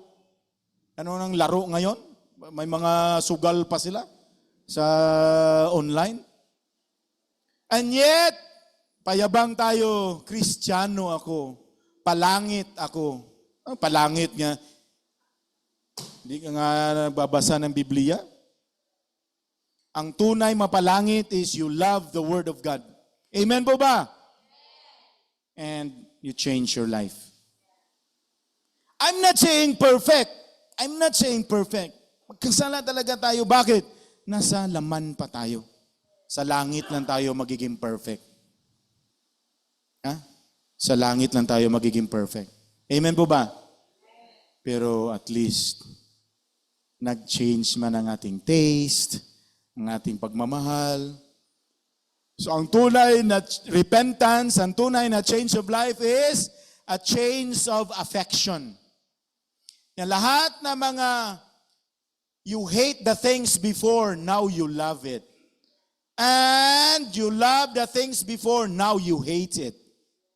Yan ang change. Hindi po yung paiyak-iyak ha. Pastor, tanggap ako, Panginoon. Nagsisi na talaga ako. Hindi po yun ang tunay na repentance. Hindi. I give you example. My father was a former missionary sa Bohol, kaya doon na kami pinanganak. May isang tao doon. No? Isang wali lang ni father ko, tatay tawag namin. Isang preaching lang niya. Umupo sa likod. May kwan pa, may Marlboro pa sa kaha, sa kanyang kwan. Nagtaka lang ang father ko. Isang preaching lang niya, hindi na niya sinabihan na, bawal ang sigarilyo, bawal ang inom. Hindi nga eh. Pero nagtaka siya. After nagbalik siya, wala na yung kaha ng sigarilyo. Tapos, total change. Tapos, nagtaka ang asawa at mga anak. Kundi nagkristyano din ang asawa niya. at mga anak niya. Kaso lang, ang mga anak niya, puro babae. No? Immediately, na nadala sila. Bakit? Nagtaka talagang asawa na pag-uwi sa kanyang asawa, sa asawa niyang lalaki, bigla man lang nag-change. Oh, bigla lang talaga. So, ganun-ganun niya yung asawa niyang lalaki. Ano ka, may lagnat ka? Wala na panigarilyo, wala na yung pangbababae, hindi na siya nagiinom. Pagbalik niya, magpabaptize na daw siya. Nagtaka ang father ko. Kapatid, ano nangyari? Bigla na nawala yung sigarilyo mo. Alam mo anong sabi niya? Pastor, napakinggan ko yung preaching mo at talagang nalungkot ako dahil tamaan talaga ako. At anong kabuluhan? Pakinig at pagtanggap ko sa Panginoon na hindi ko alisin yung sigarilyo. Kaya ang number 1 talang vision niya, sigarilyo. Anong kabuluhan, Pastor?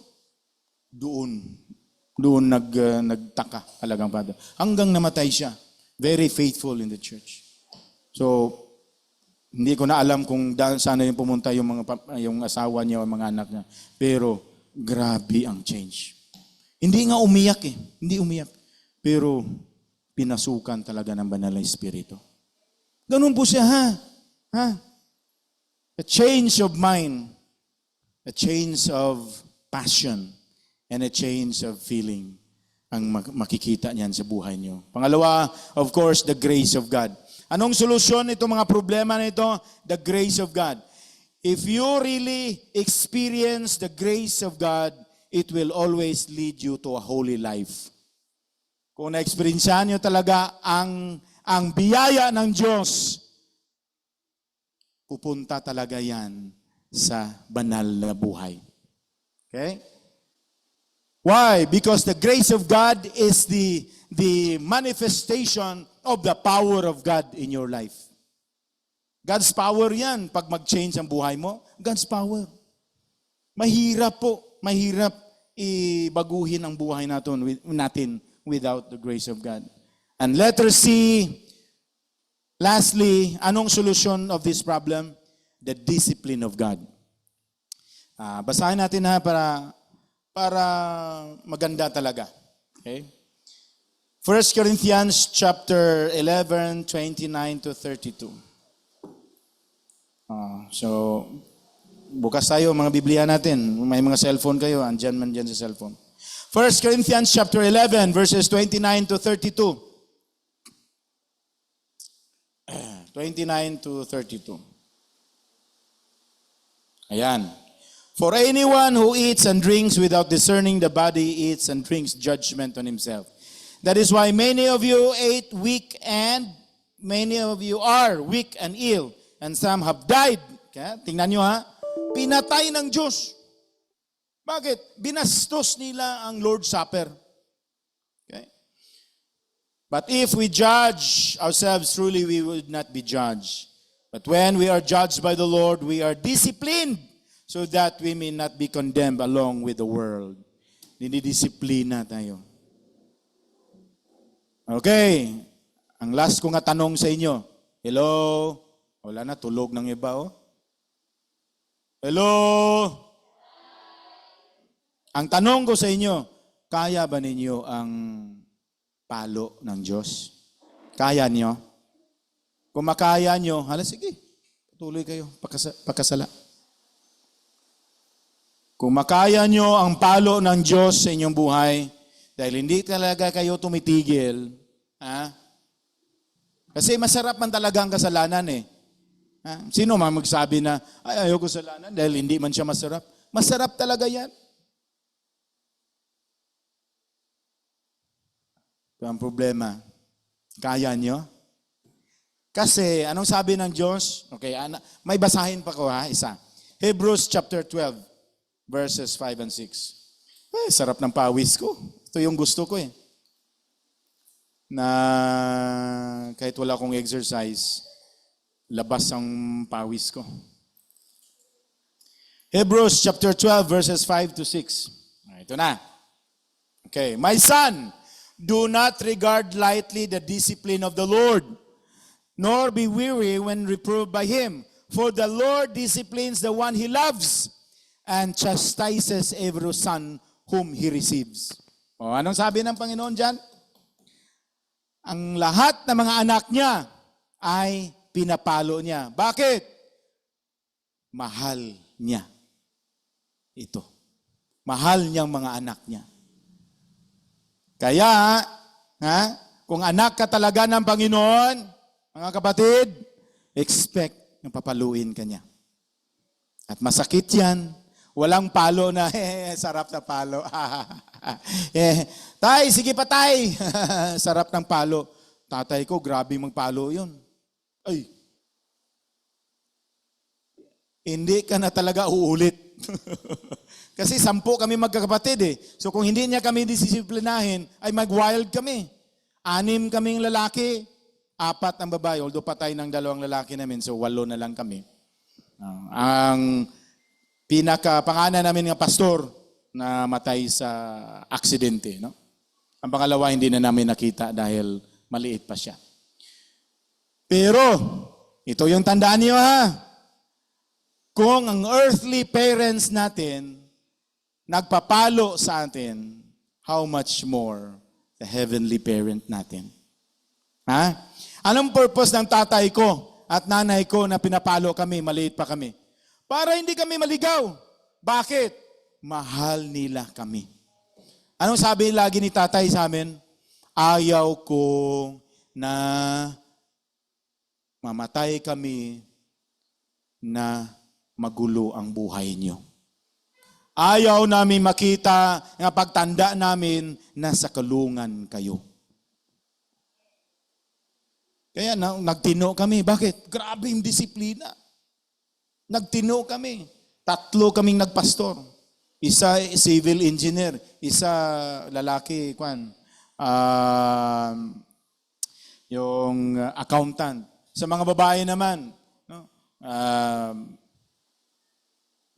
doctorate niya. So siya ang supervisor sa DepEd sa buong Bohol. Pero nag-retire siya. Ang sunod niya nga babae, nurse sa Amerika. Ang sunod nga babae, medtech. Ang sunod nga babae, PT. So lahat kami professionals. Bakit? Dahil sa disiplina. Maliit pa kami. Ganon din ang mangyayari sa atin. Hello? Oh. Hindi ko kayo tinatakot ha. Pero paglabas nyo ngayon, expect the discipline of God sa buhay ninyo. Expect mo niyan. Be ready. Ready na ba kayo? Ready kayo sa palo ng Diyos? Ready? Ha? Be ready. Okay? And you know what? Para titigil talaga tayo, sobrang sakit. Masakit po. Minsan, ang kinukuha ng Panginoon ay yung pinakamahal mo sa buhay ang kukunin niya. Anak mo, or asawa mo. Member ko dati, ang pinakamahal niya, kalabaw niya. Hindi na talaga siya makasimba dahil sa kalabaw niya. Ayun. Isang kidlat lang, patay kalabaw niya.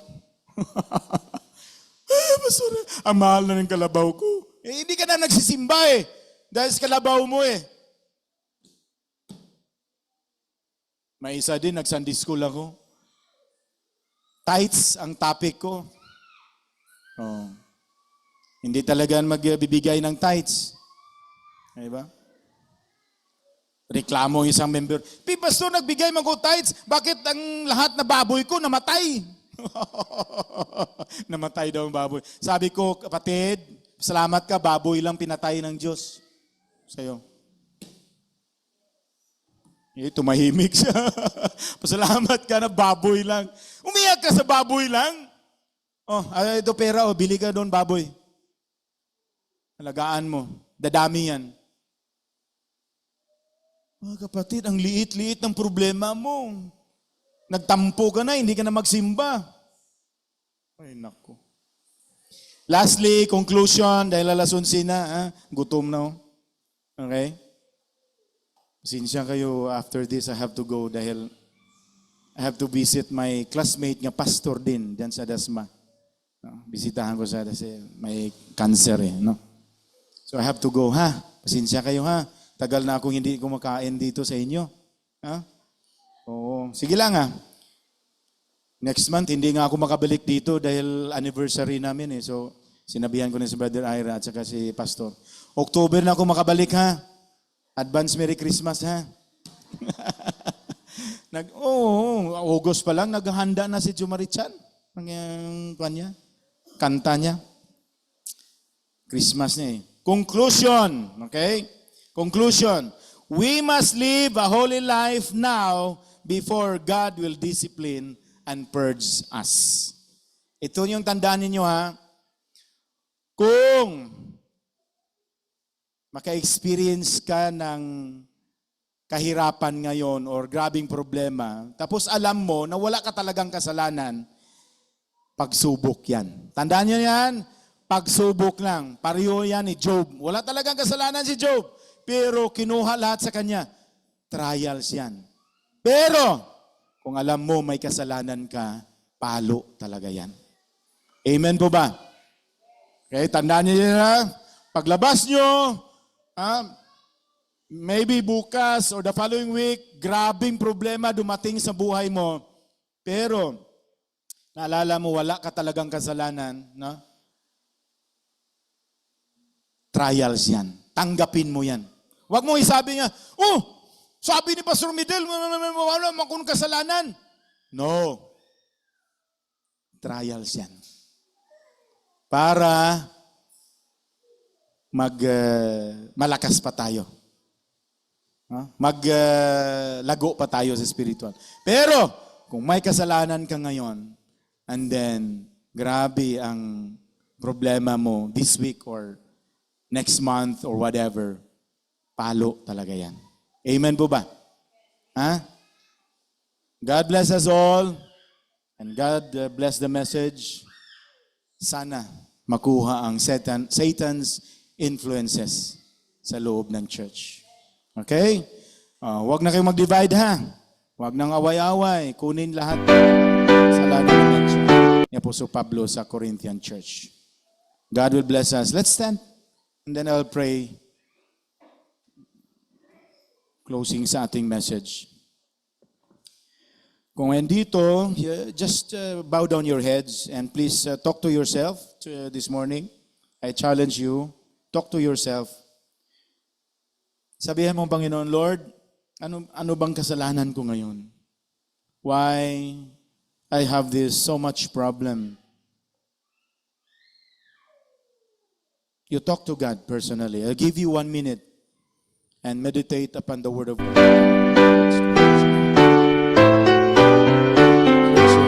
May Satan influence pa sa buhay mo.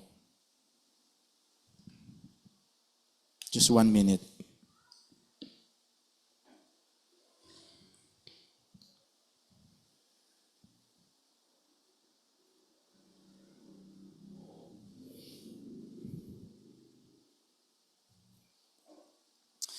Lord, I beg you and I humbly seek your mercy and grace this morning, O God.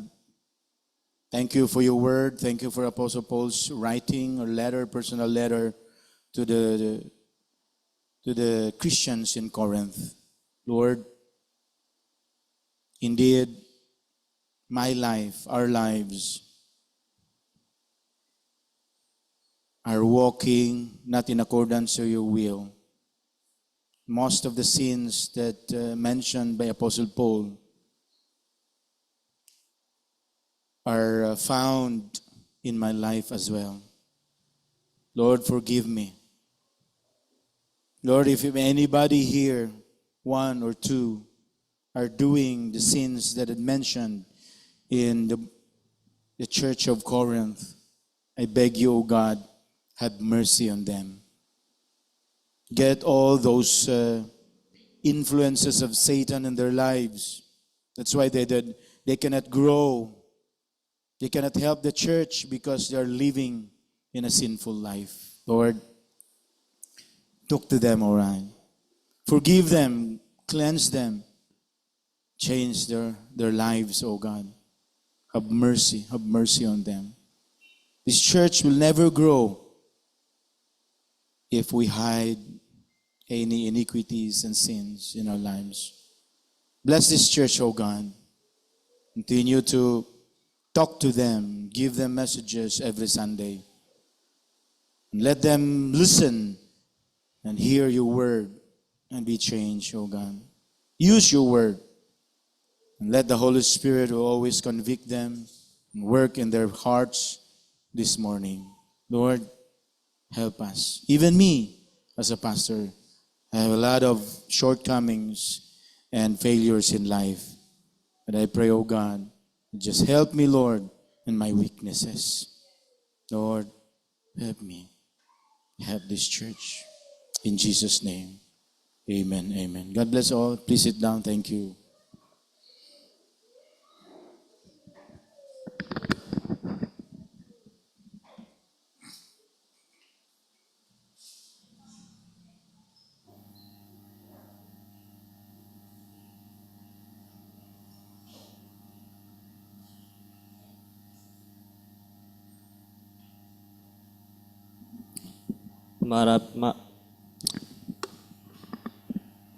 Hinahayaan ko po na lahat ay tumayo para po sa ating psalmody.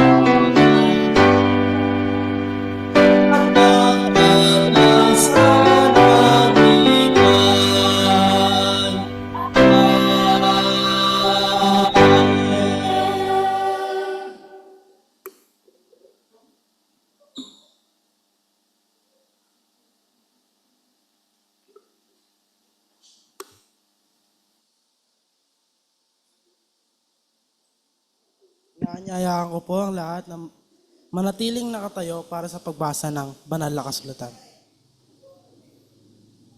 Mula sa libro ng Malakyas, Kabanata 3, ikapitong bersikulo hanggang 10. Tulad ng inyong mga ninuno, hindi kayo sumunod sa aking mga tuntunin. Manumbalik kayo sa akin. Ang Panginoong makapangyarihan at babalik ako sa inyo.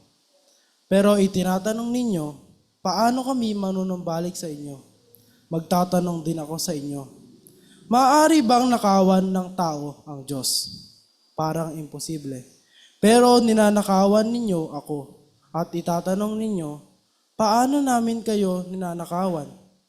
Ninanakawan ninyo ako dahil hindi nyo binibigay ang inyong mga ikapu at mga handog.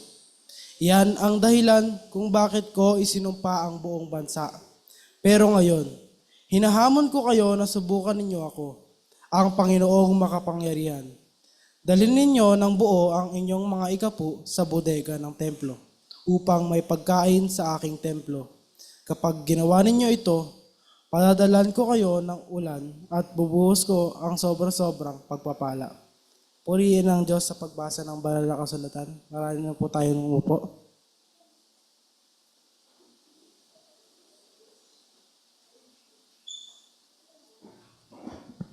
Tayo po'y manalangin po.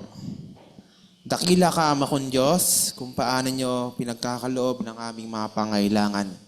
Purihin ka, Panginoon, na patuloy na hindi kayo nagkulang sa buong linggo at ibinigay nyo lahat ng aming mga pangailangan.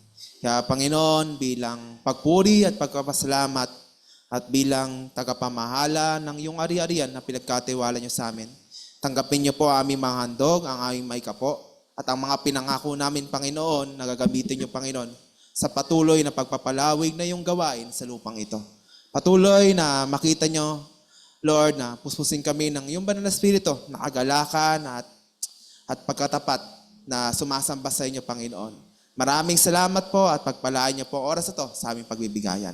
Ito lang aming samot dalangin sa pangalan ni Jesus. Amen and amen.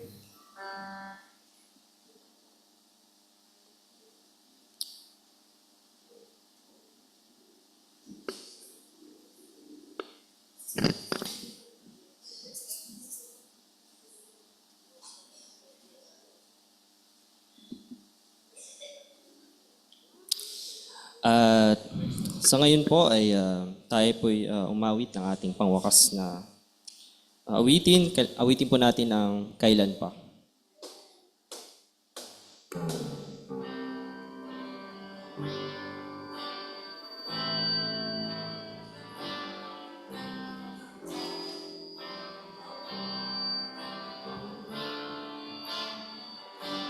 Sing. Kailan pa ibibigay ang buhay mo't lakas sa Kanya na nagbigay sa'yo ng buhay na wagas? Ang pangalan niyang banal, Kailan itatanya kung wala ng pagkakataon at huli na ang lahat.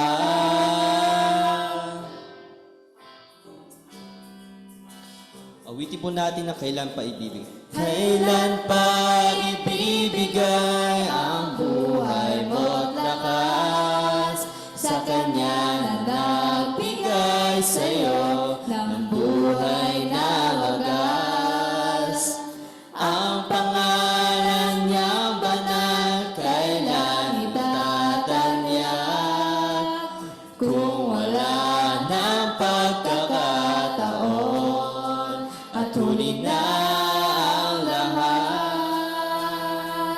At kung ang araw mo'y lumipas na,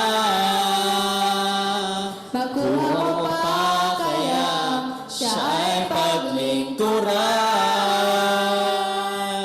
Kailan pa kaya maglilingkod sa Diyos?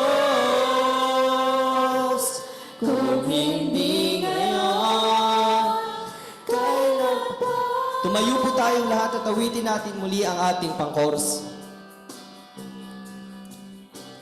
Kailan pa ibibigay ang buhay mo't lakas sa Kanya na nagbigay sa'yo ng buhay na wagas? Ang pangalan niyang banal, kailan itatanya kung wala ng pagkakataon at huli na ang lahat? At kung ang araw mo'y lumipas na, Makuha mo pa kaya siya ay paglingkuran? Kailan pa kaya maglilingkod sa Diyos? Kung hindi ngayon, kailan pa?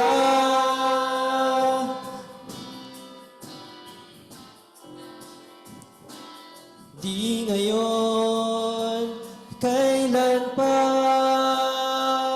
At kung hindi ngayon, at kung hindi ngayon, at kung hindi ngayon, kailan pa? Nanyo ko po si Brother Rico para sa ating pangwakas na panalangin.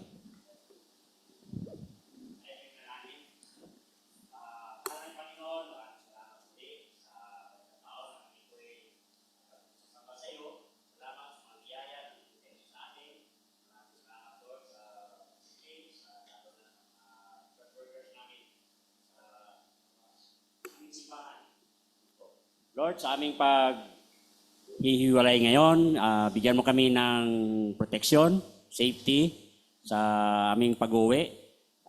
Maraming salamat muli sa araw na ito. Itong lahat ay aming pinasalamatan sa pangalan ni Jesus. Amen. At ngayon, purihin natin ang Diyos na siya makapag-ingat sa inyo upang hindi kayo magkasala at makapagdala sa inyo sa kanyang harapan na walang kapintasan at may lubos na kagalakan. Siya lang ang Diyos at ang ating tagapagligtas sa pamamagitan ng ating Panginoong Hesukristo. Sa Kanya ang kapurihan, karangalan, kadakilaan at kapangyarihan mula pa noong una hanggang ngayon at magpakailanman. Amen and amen.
Sa ating pagkatapos ng unang bahagi ng ating pagsamba, mga kapatid, sukdulang biyaya ang patuloy na sa atin.